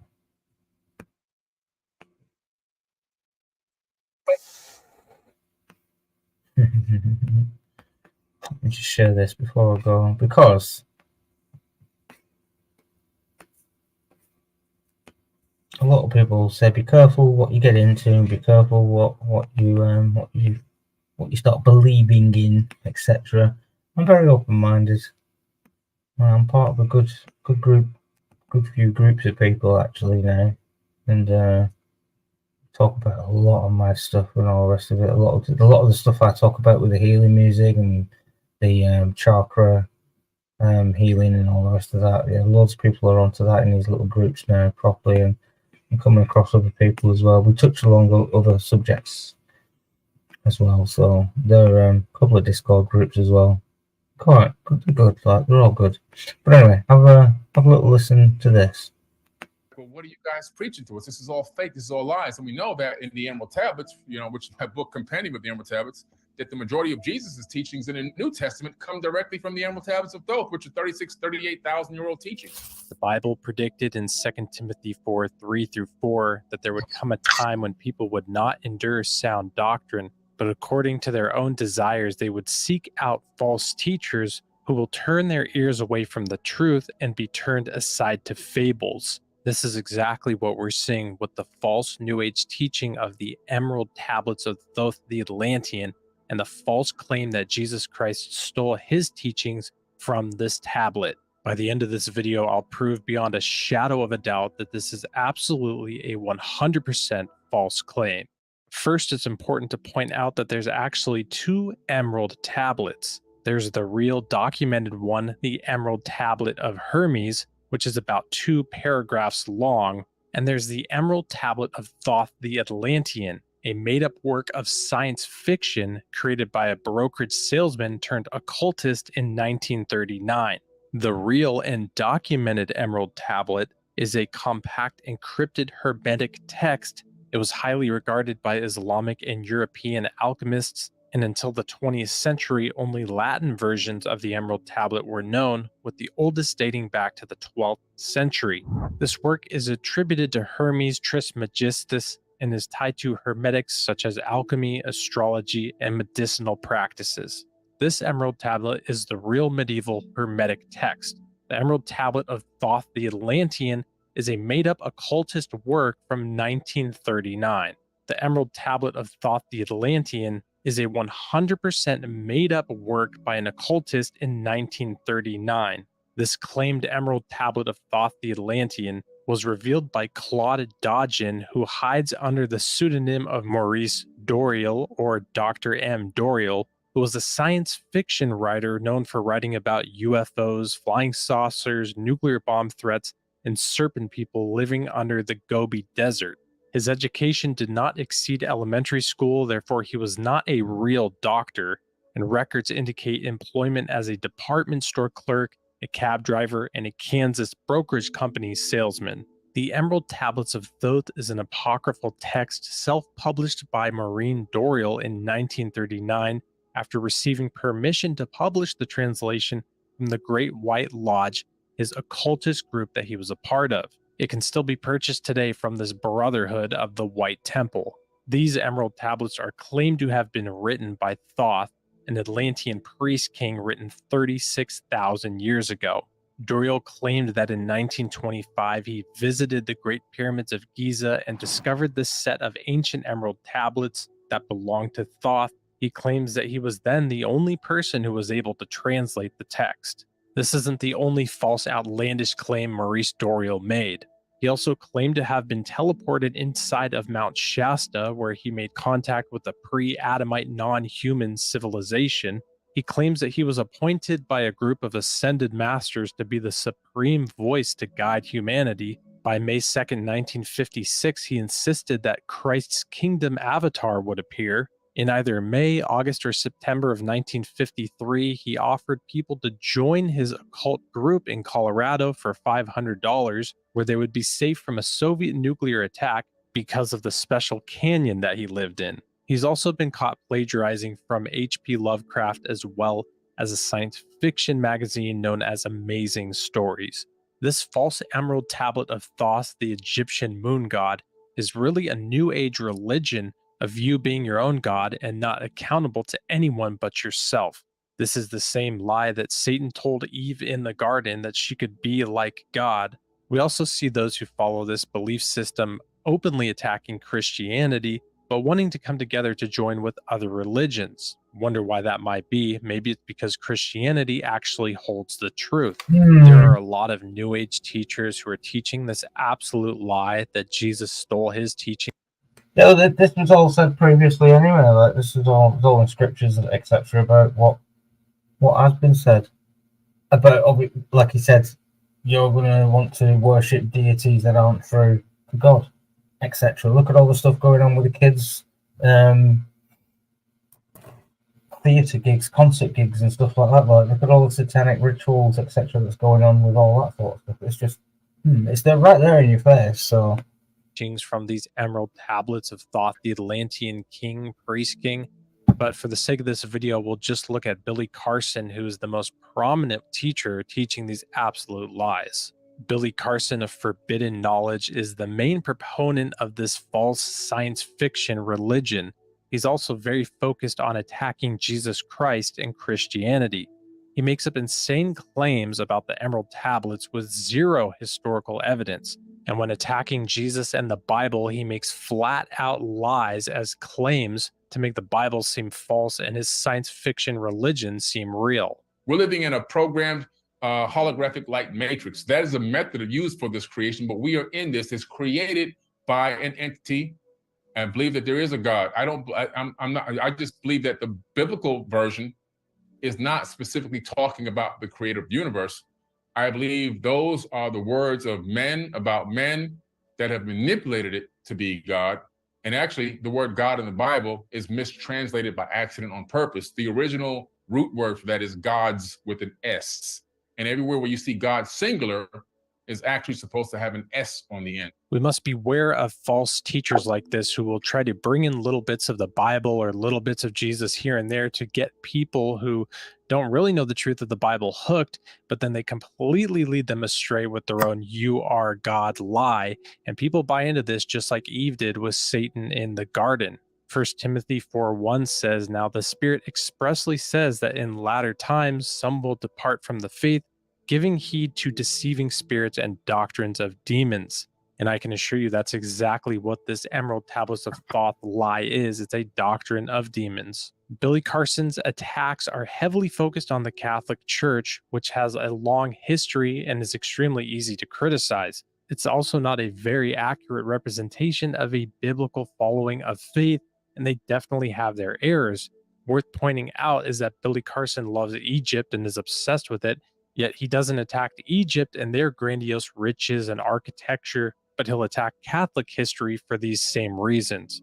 In this clip, you'll hear him attack Catholicism as if it's the perfect representation of the Bible, but no human representation will ever be as perfect as the Bible. That's why Jesus came. But you'll hear him attack that, as well as tell the same lie that Satan told Eve in the garden: you can be like God. The Catholic religion has literally nothing to do with truthfully achieving a higher sense of consciousness or Christ consciousness. It's really all about them. And even like, for example, the Pope or the priest of the Catholic Church, wherever you are in the world, that's supposed to be the conduit. That's supposed to be God walking in the flesh. Now, we know that we are all gods and God is us, but they take it to another level where they truthfully believe that they're the actual creator of the universe walking around.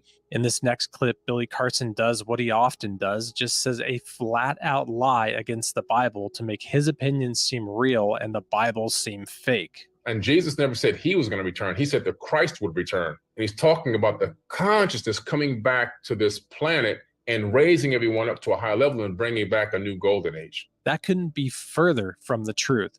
Matthew 16:15-17, he said to them, Jesus speaking to Peter, "But who do you say that I am?"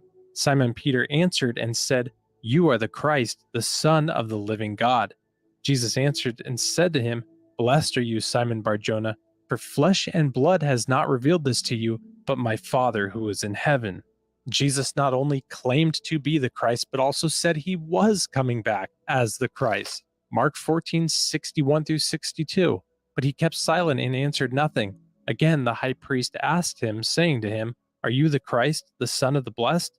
Jesus said, "I am, and you will see the Son of Man sitting at the right hand of the power and coming with the clouds of heaven." Billy Carson also spreads these completely false claims with zero historical evidence that Jesus went to India to learn from the gurus and the yogis there in India between the ages of 12 and 28. And what did he go there for? He went to study and learn the Egyptian mysteries. He was an adept initiate into the Egyptian mysteries. Then he traveled to Tibet to learn Reiki healing, Qigong, healing with his hands. That was confirmed by the Dalai Lama. Then he went down into India where he learned the mystic arts, teaching reincarnation all the way back. He realized that he went to go learn the devil's work, Egyptian mysteries, which was really the teachings of Thoth the Atlantean. So anywhere in the New Testament where you see Jesus speaking or quoted as saying something, in my book, I have the Thoth's words from the Emerald Tablets and Jesus' words side by side, where you can see he's saying the same thing that Thoth was saying 36,000 years ago. What a coincidence that once again we have big claims from Billy Carson with zero evidence to back it up. We have the manuscripts for the Bible, thousands of years old, documenting the biblical truths, and then the Emerald Tablet of Thoth the Atlantean, which doesn't even exist. There is no physical tablet to look at and hold except the copy made by Maurice Doreals, the occultist who's known for plagiarizing. It's absolutely insane that he tries to pass this off as actual truth, but he does. And here's some more insanely big claims with zero evidence. You know, if the public knew that long before Jesus, long before Moses and all these people, you know, supposedly were even born or existed, that thousands of years before them, an advanced race lived on this planet, built an Atlantean global civilization, probably Atlantean interplanetary civilization that had capability of space flight and everything else, and that they most likely genetically modified the existing hominids, which then became Homo sapiens sapien, in order to put us all in slavery and make us do the workload for them. In this next clip, Billy tries to use Old Testament verses about burnt offerings and bringing your first fruits and tries to claim that they're a Catholic teaching. While we are, as Christians, to offer God our first fruits and our best, this teaching of burnt offerings and food offerings is not Christian, it's not Catholic, it's entirely Jewish. And here Billy tries to make Christians and Jesus look bad by claiming that this was done by Catholic priests because they're lazy. And you got to bring the offerings because we ourselves are not going to go out and hunt and grow farms and everything else. So you guys, you're going to have to bring these offerings to us. We want it already cooked, so make sure it's a burnt offering. Make sure you drain the blood. Make sure it's healthy for us, and bring us your first harvest, because we want the freshest fruit and the freshest vegetables. We don't want the stale stuff. We want your freshest wheat and the freshest breads. And so people would come down and bring everything to the church and give it all away, along with whatever money they had left. And these people would live like fat cats. Billy often lies about the Council of Nicaea and how all these people came together and they stole from different religions and different ancient tablets to create the Bible to control the population. But this isn't true at all. It's completely provable. But here we can hear Billy Carson saying that. The Council of Nicaea came together, built up the mythology. They added to the story. They took from a lot of ancient texts and tablets, and then they kind of curated this book, which they want to call it a canonized Bible, right? So they took from here, took from there, this tablet, that tablet, this scripture, that papyrus, this Nag Hammadi piece. We like this coming out of this text over here. And then they kind of just culminated together and then remixed it, put their own spin on it. This graph here is pretty cool, and what it is a graph of the Bible and all of its cross references. The bar graph that runs along the bottom represents all the chapters in the Bible. Books alternate in color between white and light gray. The length of each bar denotes the number of verses in the chapter.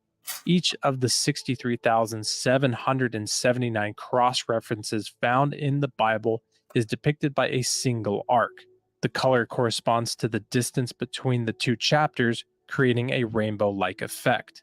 We can see clear as day here that the Bible cross-references itself. It's not a mythology taken from other religions. In the Bible, the Old Testament, from Genesis to Malachi, is very clear to see that it's in order, it's a timeline, it goes in perfect chronological order, and the New Testament has no literary rival in the ancient world in the number of manuscripts and copies and early dating texts of the New Testament.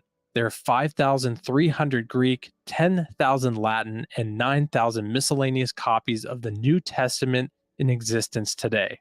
And more continue to be unearthed via archaeology. The Dead Sea Scrolls brought a lot of manuscripts to the table as well. Billy Carson is taking the work of one man, a science fiction writer, Maurice Doreal, who had a massive occult library, who claimed to be the only person who could translate the emerald tablets that he found in Egypt, written by the Egyptian god Thoth. And all throughout these emerald tablets, there's all these relations to other religions and other texts. What are the odds that the thousands of years of manuscripts that make up the Bible, fulfilled prophecies, the fact that the Bible reads from beginning to end as if one author wrote it, that's the Holy Spirit through man, that all of that is fake, but that Maurice Doreal, a known plagiarizer, a known liar, someone who made false predictions that never came through, someone who had a large occult and religious library, was the one who came up with the true emerald tablets, and all these other religious texts and documents and books are a copy of his work, this emerald tablet of Thoth, the Atlantean priest god. I know where I'm sticking my hope, and that's with the Bible, with the manuscripts, with the ancient texts, with the prophecies that have been fulfilled, and the life-changing relationships that only happen through Jesus Christ. Jesus delivers and helps people every single day. You can go to a church with thousands of people and ask each individually, what has Jesus done in your life? And they will all have a testimony to share. This alone shows the power and the truth of Jesus Christ and the Bible. Where in the world can you go and find even 10 people sitting together who talks about Thoth and how he healed their addiction, healed their broken family, or completely turned their life around? I believe what we're seeing is what 2 Timothy 3:4-5 warned us of, that we would see in the last days: traitors, headstrong, haughty, lovers of pleasure rather than lovers of God, having a form of godliness but denying its power. From such people, turn away. This next clip of Billy Carson really makes me worry for his soul, as if there isn't enough, sadly, to already worry for, but this is definitely frightening in comparison to what the Bible has to say. God is not a man. You hear people say reference God as him, he. They have this illusion that there's this sky daddy with a magic wand floating around granting wishes. That just really, in my research, isn't the case. I worry because 1 John 2:22 tells us, "Who is a liar but he that denieth that Jesus is the Christ? He is Antichrist that denieth the Father and the Son." Jesus is the Word of God, which is why it's so important for us to stand up for this truth and defend that the Bible is true. and completely has no errors in it.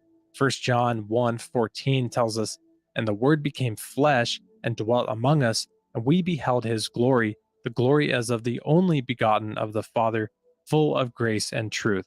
And to back this up, 2 Timothy 3:16, "All scripture is given by inspiration of God and is profitable for doctrine, for reproof, for correction, for instruction in righteousness." The Bible is full of stories of people who were completely lost who came to the truth. And so I pray that Billy Carson will give Jesus a wholehearted effort and a wholehearted chance. I believe if he'll read the New Testament and start praying to Jesus with an open heart, Jesus will reveal to him, or to anybody watching this who doesn't believe in Jesus, he will reveal to you the absolute truth. He is the way, the truth, and the life. These emerald tablets of thought the Atlantean priest got are made up. They're falsified by a known plagiarist and occultist.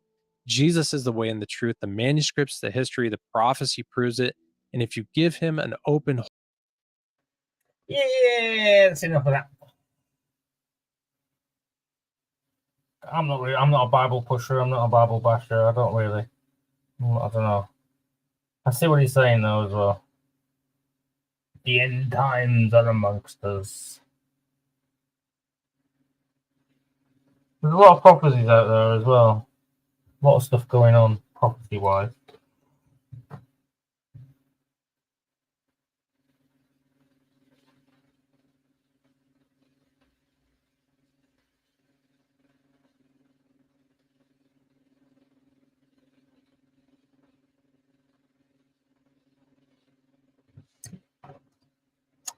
Still making grinding devices. So at the minute, look, this is what I'm doing. Wrapping these up. Just made another couple of these little coils at the end. I'm thinking maybe you could pop them out and put some crystals in there. Having those little temple ones. You know what? I've got one on my head there. I totally forgot it was there as well.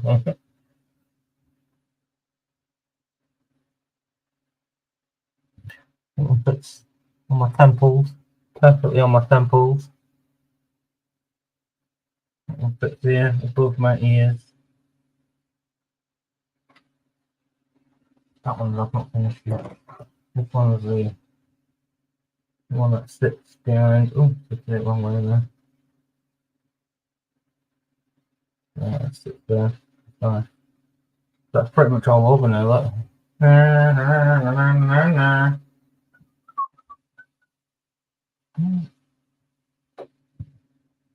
My chocolate. Right, so if you'd like one of these devices, let me know, because I am making quite a few of them.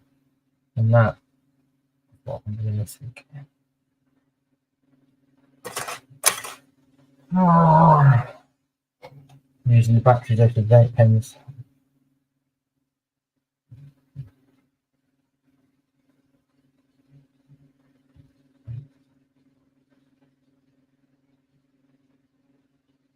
Maybe glue them in, make them look nice. I'll make the batteries look nice before I finish doing them. And then that I can go and weave that into there. Yeah.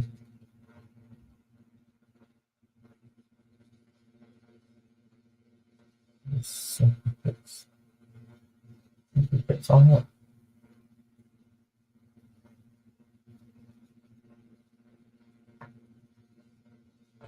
And then mould it for where your head goes, so you can have it moulded all the way around the back there. That's why it's got the extra length on top. So you can bend it, pinch point it where you want it to be, so you find a nice sweet spot behind your ears. You could actually have it going straight back there, all the way back from front to back there. You have that.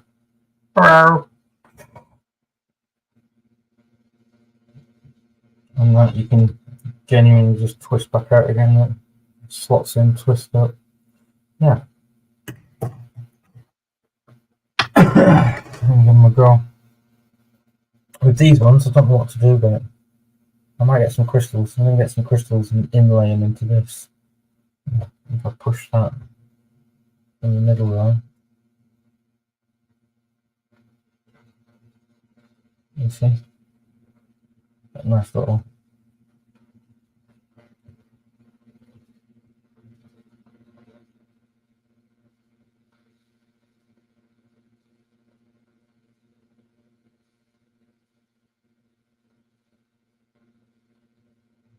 Making things! Yay!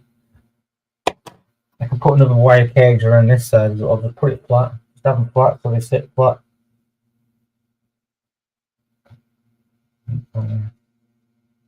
That's it. Because I'm looking at it one piece, because I'm not just closing my eyes and doing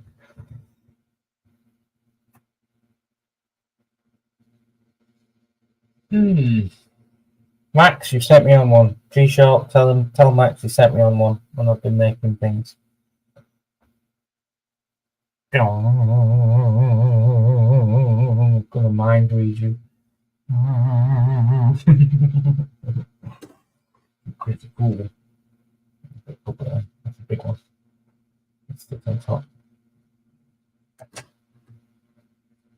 That's a big temple. Okay. This one. It sits at the back there like that.